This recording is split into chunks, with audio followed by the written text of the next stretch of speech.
We're maybe looking for happiness and we're looking for kind of acceptance through things, and that will never, ever come. It's never going to come. Happiness comes from you, comes from how you see yourself, comes from how you treat yourself, which is actually why, discipline with your health and your nutrition habits and your training, that's going to be the cultivation of that happiness. And that's going to be the cultivation of that self-love. And discipline is that kind of self-love emotion. And that's where you're going to gain a lot of that happiness from. So yeah, realizing that you don't need much stuff to be happy is a realization that I think a lot of people, if they came to it, they would realize that, it could really make, change their life for the better. Welcome to the Legendary Life Podcast, where it's all about taking control of your health, losing fat, transforming your body, and living the life you deserve with celebrity fitness trainer and longevity enthusiast, Ted Rice. Jeffrey Boadi, thanks so much for being on the show today. It's been many months in the making. Yes, thanks for having me, man. I know we were chatting, I think it was around Christmas time or something, but yeah, good to finally get this going. Yeah. And the reason, I want to talk about how we connected because it has to do with your story. But before we go to that, you're one of my favorite people to follow online, both on Twitter and Instagram. One, because we both share the values of being, let's say, evidence-based. I hesitate to use that term, but we want to bring the most accurate information to people. And the second value that I see that you and I both share is that we're open-minded. I'm not plant-based. You are plant-based, but the way you talk about it, it's aspirational. It's leadership. I saw an exchange today where JT Teixeira, someone else on Twitter, are you connected with JT as well? Yeah, I know him. I know he's the bodyweight guy, right? Exactly. And he helped a client lose a bunch of weight. I don't even think he named how much, but the guy was just eating cheeseburgers. The whole diet was based around cheeseburgers. And a vegan chimed in and went after him. But it's like, what I love about your message is maybe you don't agree with that approach, or it's not certainly something you wouldn't do being plant-based, but you're trying to help people get better. And that's what JT does. That's what I do.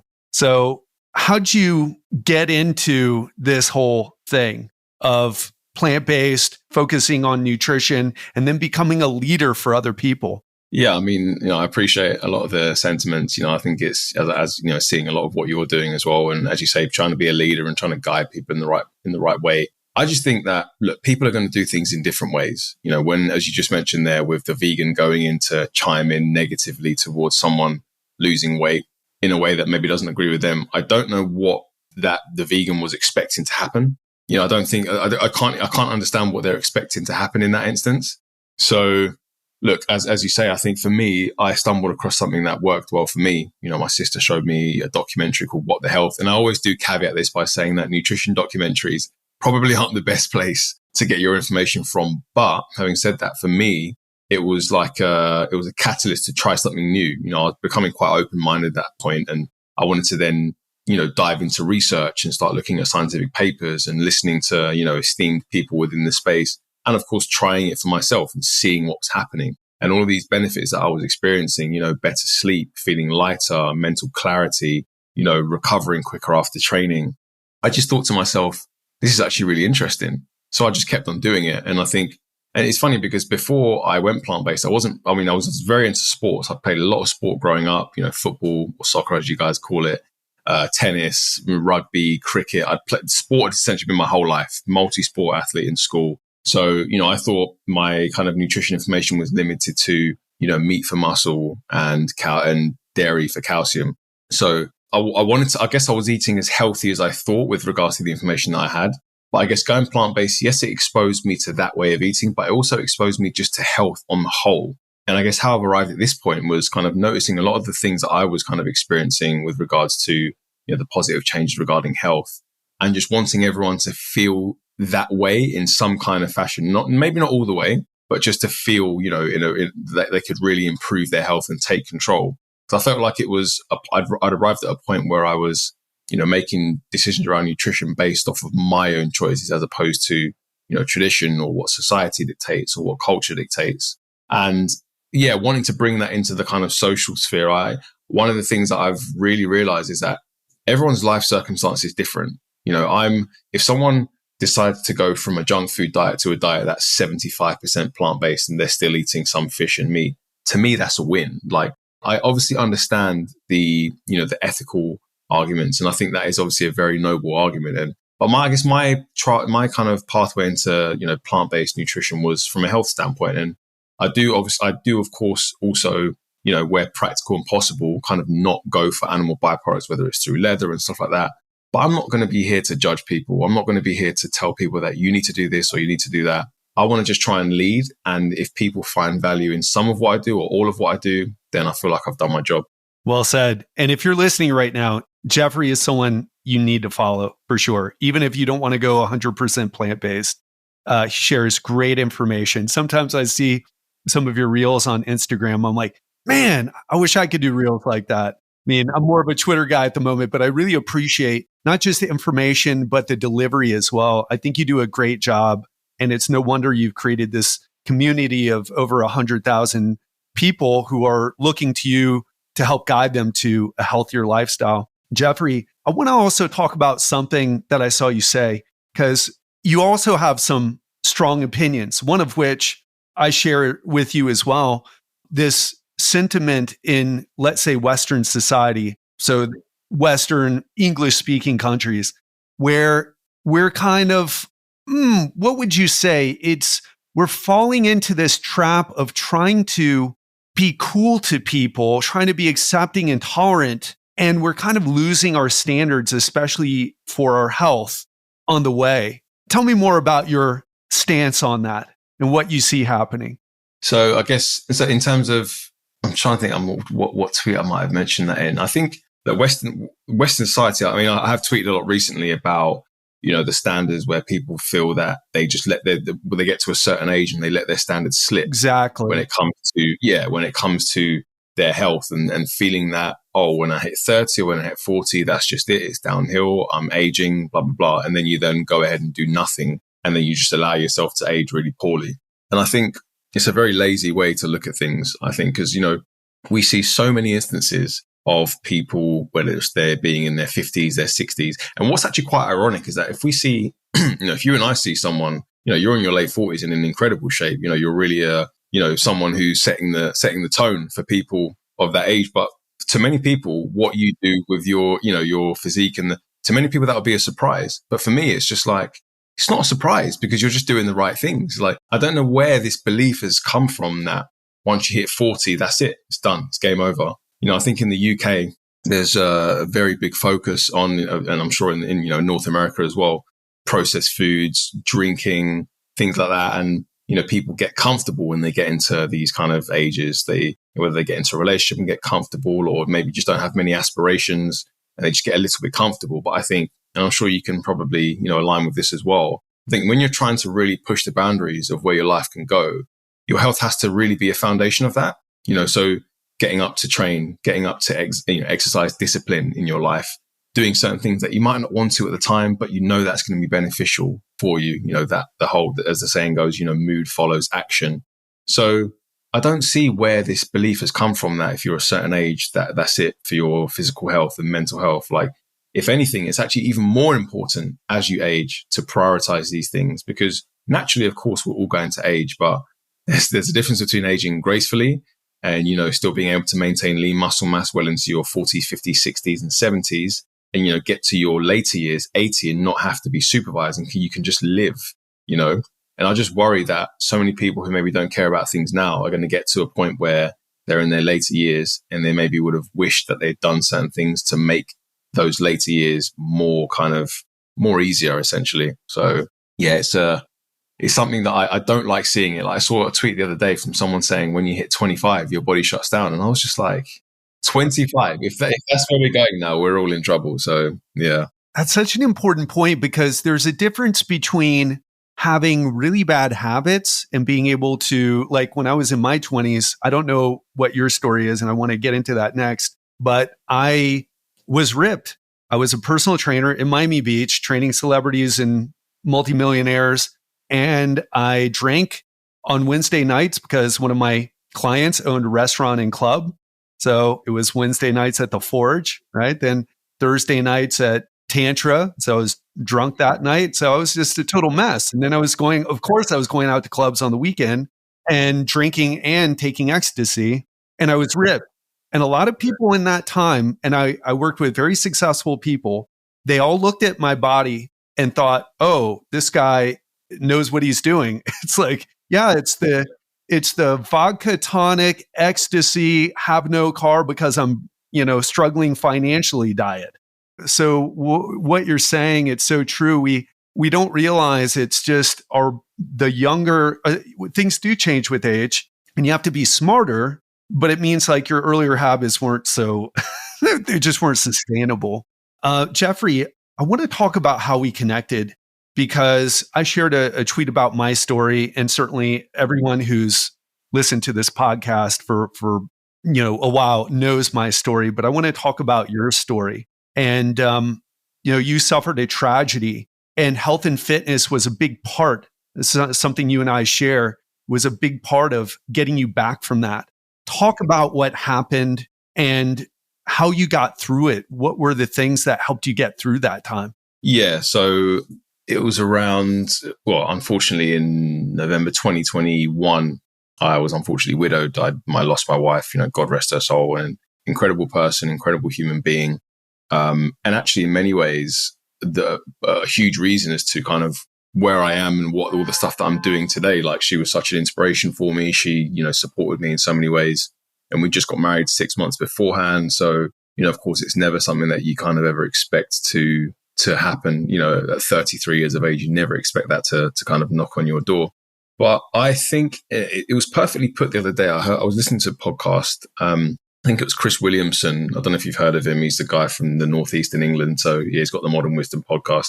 He mentioned, I'm not sure if it was on his podcast, someone else's podcast, he referenced something that David Goggins had said in terms of the fact that unchosen suffering is going to come to all of us in our life in some way, shape or form. Like, a bad day is going to come for everyone. And the way in which we can manage it, and it's still going to suck, but the way in which we can manage it and prepare for it and steel ourselves through it is through chosen suffering. So chosen suffering, the way that I see that, is training hard in the gym, building your body physically, pushing yourself to the boundaries mentally, reading books, challenging your beliefs, widening your perspective, doing difficult things, whether it's, long runs or ice baths or cold showers, things like that. Things that are just going to help to steel you and almost build you, from the inside out, and really kind of fortify your mental kind of strength and give you that fortitude, so that when those days do come, and they are going to suck, it's going to suck, you'll be in a much better place. And knowing that these habits that I've cultivated over the years, they help you to feel good. As you feel great after you have a training session, or whether it's jiu-jitsu or Muay Thai, or you go for a run or a swim, or you go in the sauna, or you go in the cold shower, you feel good. So for me, after it happened, after about a week, I was like, I need to get back to doing those things that I know help me to feel good. So I need to get back in the gym. So I'd moved back in with my parents at the time. So I was going to train in the gym with my younger brother every day. We were just hitting the weights, and I was going for my walks, and I was getting back into making sure that the diet was kind of locked in.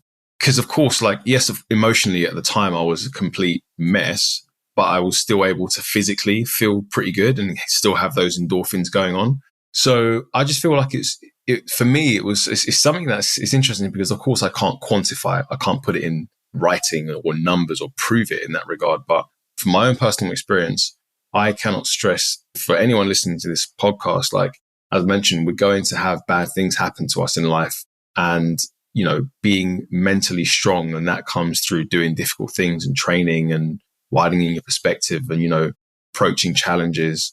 That's going to help build you up. It's going to help fortify you. It's going to help strengthen you, so that when these scenarios do come, you have that mental clarity. You have that way in which you can deal with it in a much better way. And of course, that's not to say, I didn't have friends who were, right there beside me, my family, really, really, as they would, they were there for me in so many different ways. I'm someone who believes in God. So, praying to God and just asking for those, that kind of guidance to, know what was kind of next for me in my life. But I do think health and fitness and just immersing yourself in that realm is going to be one of the best things that you can do physically and mentally for when those bad times might come in life. Obviously, I found the same thing. I've had several tragedies, and after each one, that you feel terrible. And the reason is because of what happened. But if you exercise, you feel better. And if that's true, and it didn't change the external circumstances, it didn't change the past, then we have more control over how we feel. And I love how you said you have your family and also your faith as well, because I feel like that's something that a lot of people are lacking. Jeffrey, and of course, my condolences. I read somewhere that losing a partner is on par with losing a child in terms of the amount of stress that you go under. And could you talk a little bit more about, because someone might be listening to this and you made a great point, we're all going to go through things. Can you talk a little bit more about, did you have trouble getting back in a week later? That sounds pretty quick. I mean, there are people I've known who are going through a divorce and they're shattered by it. Of course, and no judgments there, but it's just, what are some lessons that you took away from that, other than what you've shared, where someone right now might be able to use them and push through whatever they're going through? I think one of them is very, very cliche, and it really is just to take each day as it comes. Because when it will happen for me, I was kind of just like, I know a week getting back into the gym is probably quite quick for most people's standards, and I completely understand that. And that's not to say that I was using the gym to block out everything that I was going through. It would be like I'd go to the gym and then I'd come back home and then I'd probably be crying and then having to deal with some other kind of admin thing that related to, well, I mean, one thing that people don't realize is that when someone dies, there's so much like admin and paperwork and stuff that you have to go through with the gut. Like, so true. You just have no idea. There's so much stuff you have to do.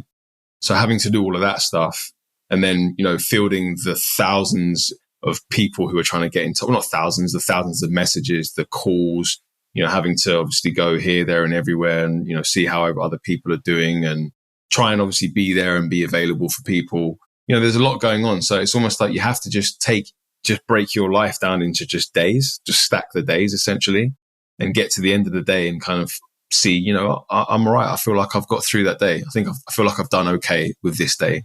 And then you go on to the next one. So that's a really important way to look at things and try not to look too far ahead in the future. And also I think, the kind of person that she was someone who I know would want me to live a life of purpose. She would want me to continue and be happy. She would want me to, not, kind of be curled up in a ball in the corner. Cause she was someone who had so much energy. She had so much like drive and determination. So I know that she would want me to continue, and there was even times that I almost like even felt her just kind of, maybe sometimes I'd want to stay in bed and just kind of feel her giving me a bit of a nudge. So then I'd kind of get out of bed and, I think I also, and again, this is really difficult and there's no right or wrong way to deal with grief because it's a very unique circumstance for everyone. There's no right or wrong way. Like, for example, I don't know what it feels like to lose a friend. She obviously had so many friends who she left behind. I don't know what it feels like to lose a family member. She had family. I don't know how to kind of understand or kind of, make sense of those things because I'm looking at it through my lens of being a spouse. But I also think for me, I quite quickly shifted to a place of gratitude. When I met her, I was in a place in my life where, not much was happening for me. I was trying to play professional sports. It just wasn't working out for me. I was quite bitter in my life. And she just showed me so much love, so much, patience. She saw things in me that I didn't see in myself. So she, I almost had, when it happened, of course it's difficult and, it's very, very emotional, but there was also a lot of gratitude there for being able to have had my life blessed by this person who, maybe in many ways I didn't deserve at the start, but like, I was just so grateful to have had those moments with her. And, as I said, in many ways, she changed my life. She changed the course of my life. She just widened my perspective on so many things. So I've got so much love for her.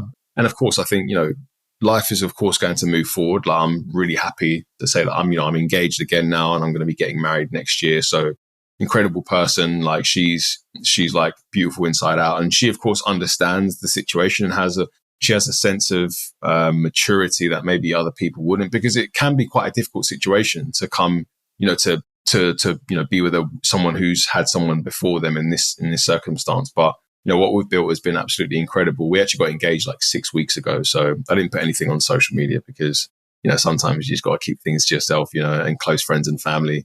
But yeah, so I'm in a really, really good place.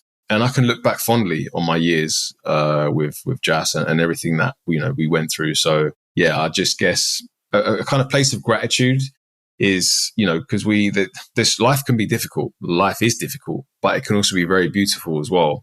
So yeah, I'm just very grateful for where things are at. And as I said, grief is a very difficult thing. It's very unique. There's no right or wrong way to deal with it.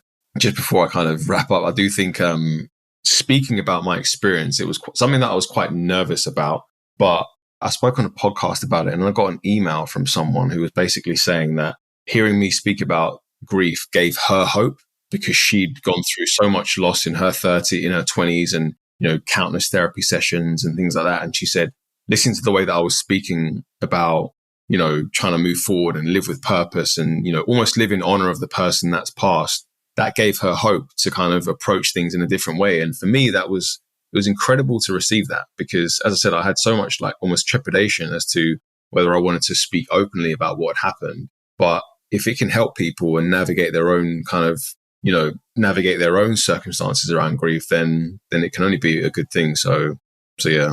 I agree. Well, thanks for sharing it again. It's always, I don't know how you feel when you retell your story, but it does, you have to relive a little bit of it.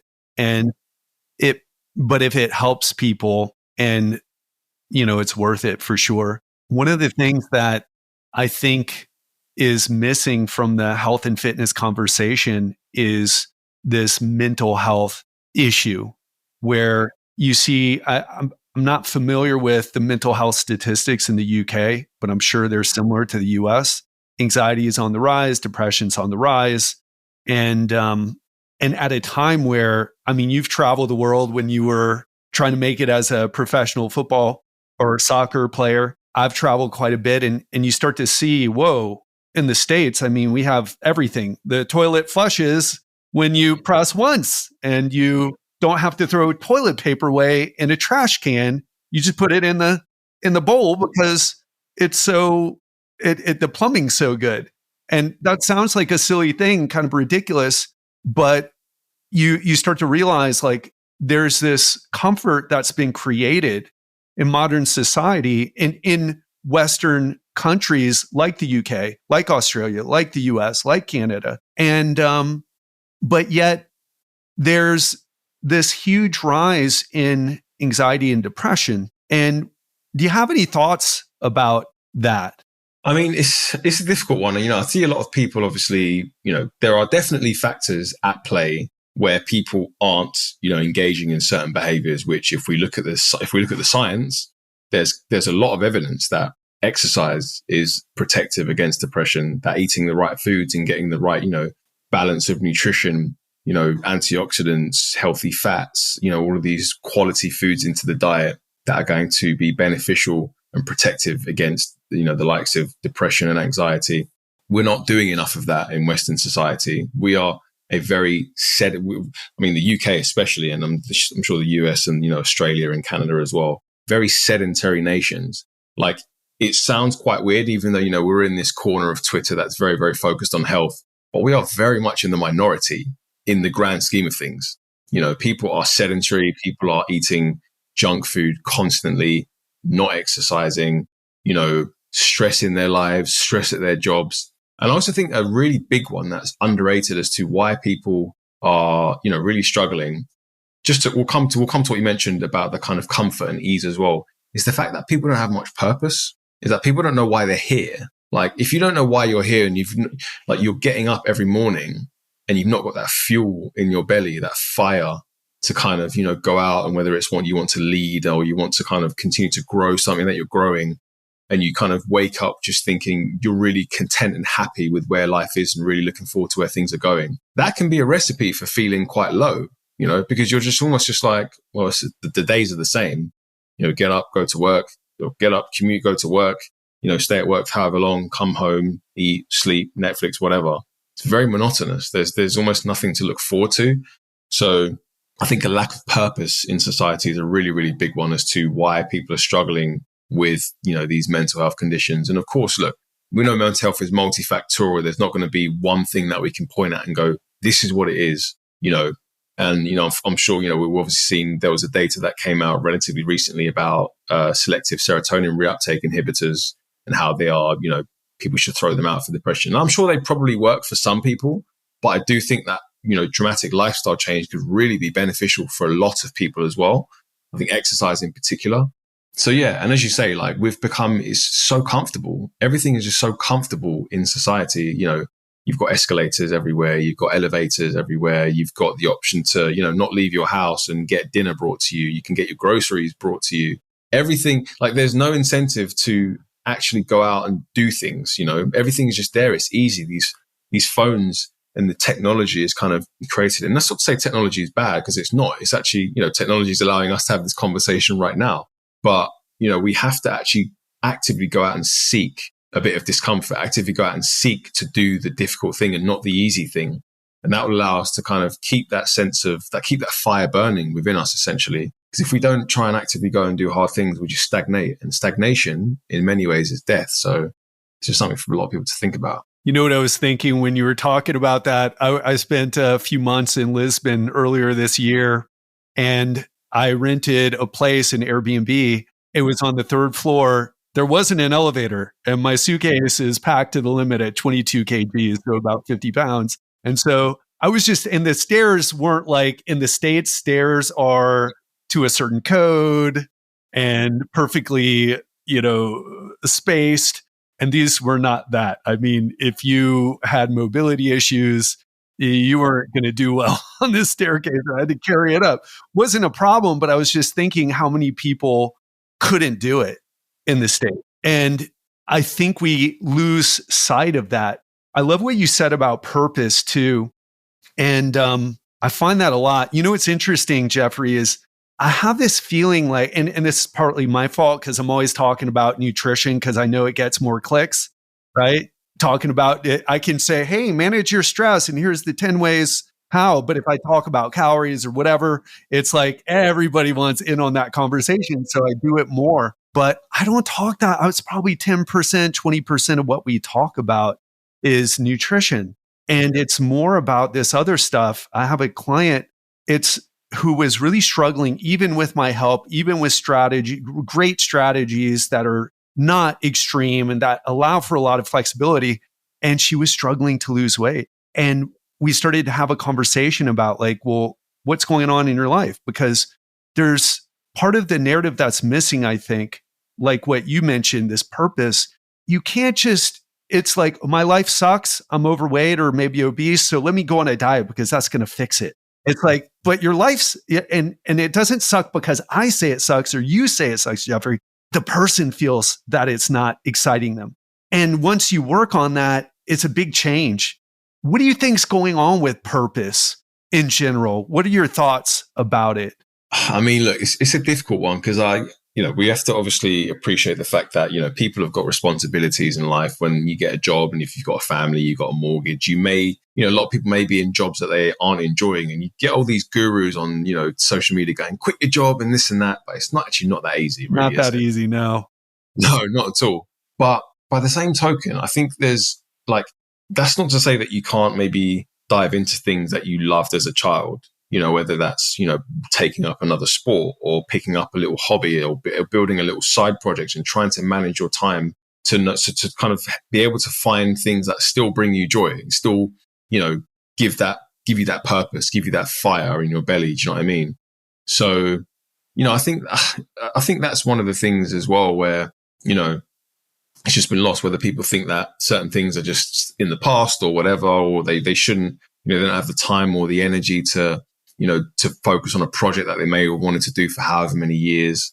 People should always have something that they really enjoy and that they want to kind of get out of bed for. I think that's really, really important for human beings. I think to have something that to chase, to do, if you don't have that, things just become a little bit difficult. I think, you're going through the motions a little bit. And as I said, it's not a case of just dropping everything and, going on to something new. It's not that easy. People have responsibilities, mortgages, children, family, but just finding things that you truly enjoy that, maybe it doesn't have to lead to anything. You maybe don't have to monetize it or anything, but just find something that you enjoy and just do it, or find a purpose. Even I think that's why faith is important, because having something bigger than yourself is really, really important, and following that. So yeah, there's a lot of things that I think people can look towards, and just to try and, move the needle in a better way for themselves. What's getting you out of bed in the morning these days? Got you excited? I think the desire for me, I want to just continue bringing as much value and be a leader for people when it comes to building healthy habits. And as, of course, I come from the plant-based standpoint, but the amount of messages that I get from people saying, I'm not fully plant-based, but you've helped me with this, or, I'm getting more fiber into my diet, which is great. Or, I've dropped this weight, or I'm feeling great. I love your recipes. Like, that means so much to me. And I want to just bring that onto like the biggest scale possible, And of course, I obviously enjoy the side of things where I'm optimizing my own health. I want to be the best version of myself. I guess ultimately that's what gets me out of bed. Like, if we think about it from a high level, being the best version of myself that I can possibly be, the fittest version of myself, the healthiest version of myself, the most mentally dialed in, the most mental, a lot of mental fortitude, wanting to continue to cultivate those things and filling up my cup to then be able to deliver value to other people. So that's really my aim. That's really my goal. I've, obviously my social media, continuing to build that. I have some projects that I'm working on as well. And I just want to give people value because, I think everyone deserves the opportunity or the knowledge or, the awareness to be able to build healthy habits and build kind of routines into their life that can help them to feel better. And if I can help to bring them to people and, maybe they see a bit of themselves in me, or they can kind of resonate with me, and that leads them to kind of making those changes, then I'm all for it. And it's funny because as I said, I was never a social media guy. I never really liked it before, sort of 2017. But realizing that, there was a way of eating and a way of living that was just giving me so much value, I wanted to just pass. I almost felt compelled to want to pass it on to other people. So yeah, that's really what gets me out of bed in the morning. And, I guess wanting to leave legacy and then all the other things like, I want to have a family and be able to kind of, instill these kind of habits and discipline into them as well. And, I'm really excited for the future with that. So yeah, I've got a lot of things and I'm grateful for that. I'm grateful for having those things that, get me out of bed. Yeah, it's funny. People also ask me about how I've gotten through things. And it's like, well, having these podcasts, speaking to people like you on the podcast, like this lights me up. So some of what I do, like trying to write a thread on Twitter, frustrates me sometimes, some of the social media stuff that I do. I bet you have stories about some of the content you create and the challenges you've gone through to be this prolific content creator. But the purpose is there. And if you spend a lot of your time with things that you feel are making a difference for other people and they're contributing to yourself, your own evolution as well, I mean, it's hard not to get past whatever you've been through, I think. Yeah, Jeffrey, I would love to talk a little bit. You've traveled to different countries aiming to land a professional football contract.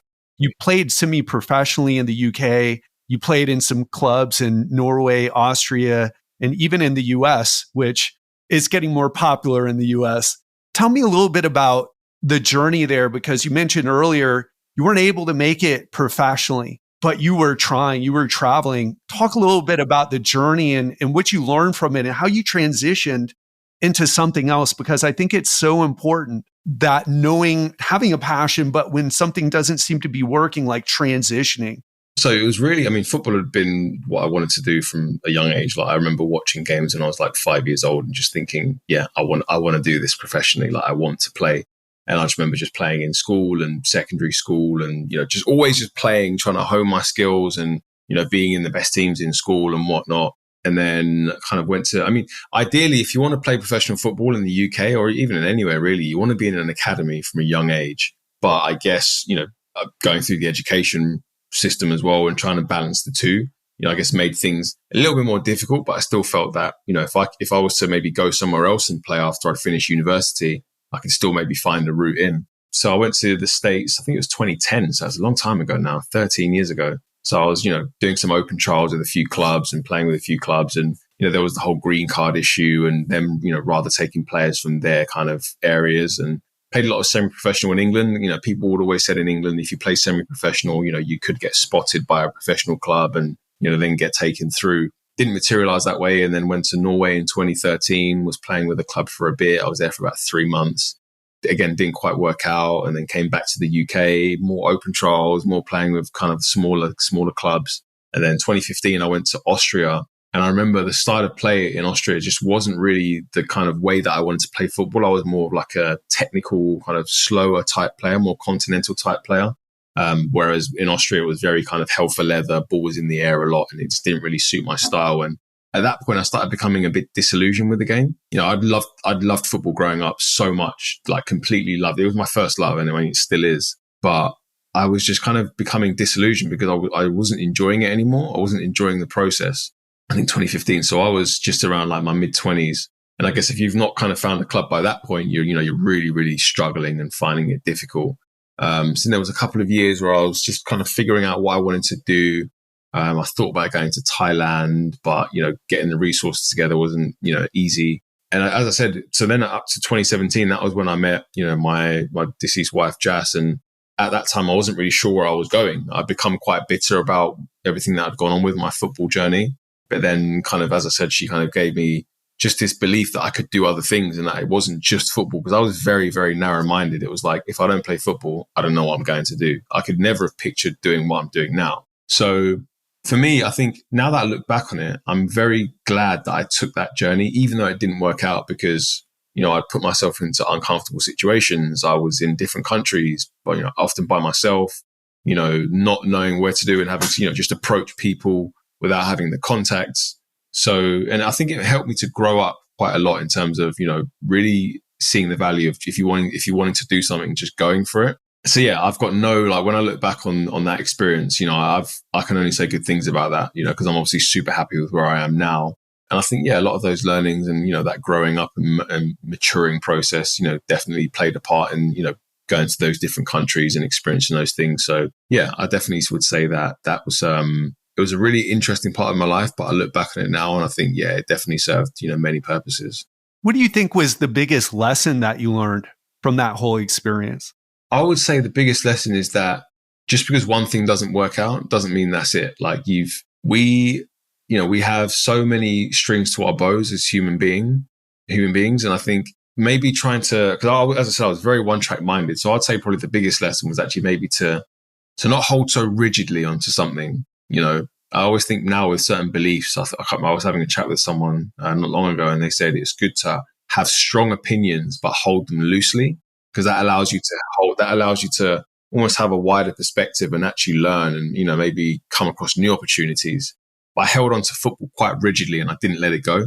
Whereas, potentially I could have maybe held on to it very rigidly, or I could have held on to it and had the strong belief as to, my qualities as a football player, but been quite fluid in the way that I'd, looked at things and maybe, had an eye on exploring other things. Even though, people talk about having a plan B is detrimental. I do understand that as well. And I think there's definitely value in that as well. I guess particularly to where I was coming up to that age where it wasn't working out for me, I still held onto it really rigidly, where I maybe should have started to, open my eyes up to other things. So yeah, when one door closes, I don't think that's the end. It's not the end of your life, as I potentially could have thought. So yeah, I think that was the main thing for me. Such a powerful lesson. And I don't know if you saw when I tweeted about this, but I sold everything, moved to Thailand in 2018 with my ex-wife. And we had the plan of, I was going to go around teaching seminars in the Philippines, in Australia, and other things. And that was because we had no income at the time. We had the podcast, it was doing well. And all of that, none of it worked out. And eventually I found my way into what I do now, and I'm super happy with it. And it's just such an important message. And I don't think people can hear it enough. Like, strong opinions, what you said, the other person you had a conversation with, strong opinions held loosely. You got to kind of go for things, but you also have to know when to switch. And there's no problem in that. In fact, it can lead to what you have right now, where it was what led to what you have right now. It was what led to what I have right now. Jeffrey, I'm also curious about your travels. I've traveled a lot. How has that influenced or has it influenced your thoughts on health, seeing how different countries operate, different cultures operate? What would you say you learned from those traveling experiences about health? Yeah, I mean, when you go to other countries, you definitely do see that. You look at the rates of obesity in the Western world, it's obviously skyrocketing, and you see it so prevalent now. I believe that people in other countries are a lot happier as well. They're happy with a lot less, which I find really interesting because, as you mentioned, with the comfort, we have pretty much everything that we want, that we could ever possibly want in the West. Yet rates of depression, anxiety, etc., are absolutely skyrocketing. Whereas, for example, if you go to, I don't know, for example, I was in Ghana with my fiance earlier this year, and obviously there are amazing, beautiful parts of Ghana. We spent a lot of time with her family. Then, of course, you come to other areas where people, maybe don't have as much, but you look at them and they're just so happy, And I think that plays into health as well. When you're happy with not having as much as maybe people in the Western world, you never really feel the need to, whether it's compare, or you never really feel the need to have more, and you're never on this hamster wheel of trying to get more and more and more, which is what I feel a lot of people are in Western society. And that definitely plays into reducing your stress. And we know how much stress is a killer. And of course, when you go to places like Ghana, the sun's out pretty much all the time. So, getting that sunlight is obviously huge and, makes a huge impact when the weather's good. So, yeah, I think the fact that in Western countries, people have so much, it's almost like just a plethora of options to do whatever they want, yet there's still so many people who are unhappy. That's really telling for me. I think that's very, very telling, and something that, potentially learn from. What's it tell you? To me, it tells me that, I don't think humans need that much to be happy. If we think about Maslow's hierarchy of needs, we don't need that much to be happy. We just need, food in the fridge. We need shelter over our heads. If we've got community around us, people who we, love and people who we trust. And if we've got our health, do we need much more than that? Do we need, we're seeing so many people get on this hamster wheel of stuff, whether it's, and look, it's not to say that stuff is bad. I like the idea of having nice things. There's nothing inherently wrong with that.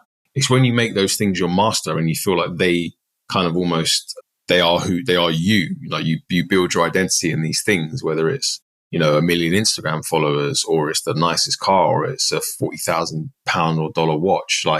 These are just things, but you have to separate yourself. You never find your happiness in things and finding more and more and more. I think people, particularly in Western society, we're maybe looking for happiness and we're looking for kind of acceptance through things, and that will never, ever come.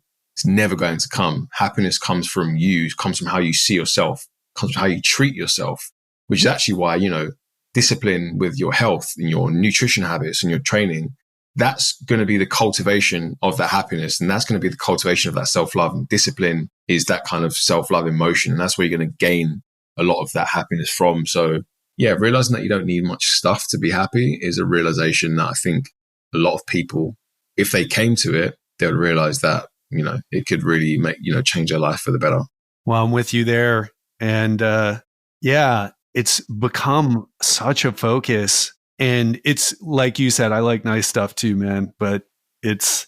We all do. And there's nothing wrong with treating yourself. There is nothing wrong, but you know that you don't find your identity in those things. Those things don't define who you are, because, if someone buys a £40,000 watch and they almost kind of see that as like the gateway for them to be respected or to be kind of, revered or whatever.